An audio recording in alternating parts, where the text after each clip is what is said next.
హిల్ట్పై కేంద్ర రాష్ట్ర ప్రభుత్వాలకు హైకోర్టు నోటీసులు. అన్ని ప్రక్రియలు వెంటనే నిలిపేయాలని రిక్వెస్ట్, కౌంటర్ దాఖలు చేయాలని ప్రభుత్వాలకు ధర్మాసనం ఆదేశం.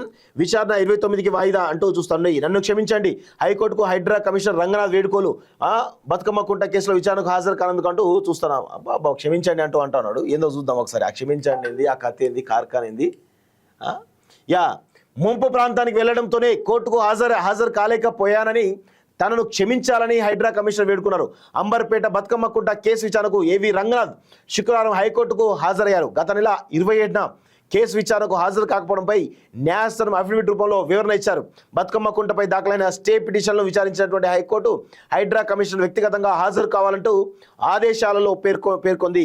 ఈ క్రమంలోనే శుక్రవారం హైడ్రా కమిషనర్ రంగనాథ్ హైకోర్టుకు హాజరై స్పష్టత ఇచ్చారు.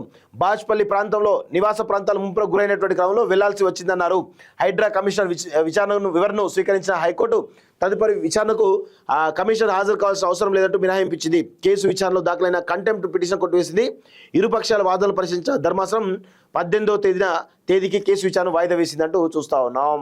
సో మొత్తానికైతే నన్ను క్షమించండి అంటూ హైకోర్టుకు రిక్వెస్ట్ పెట్టుకున్నాడు ఎవరు, రంగనాథ్. సో ఆయన ఇష్టారాజ్యం అనుకుంటున్నాడు. నేను హైడ్రా కమిషనర్ కదా, నేను ఏది చేసినా నడుస్తుందనే దాంట్లో ఉన్నట్టు కనబడతా ఉంది తప్ప ఏమీ లేదు అక్కడ.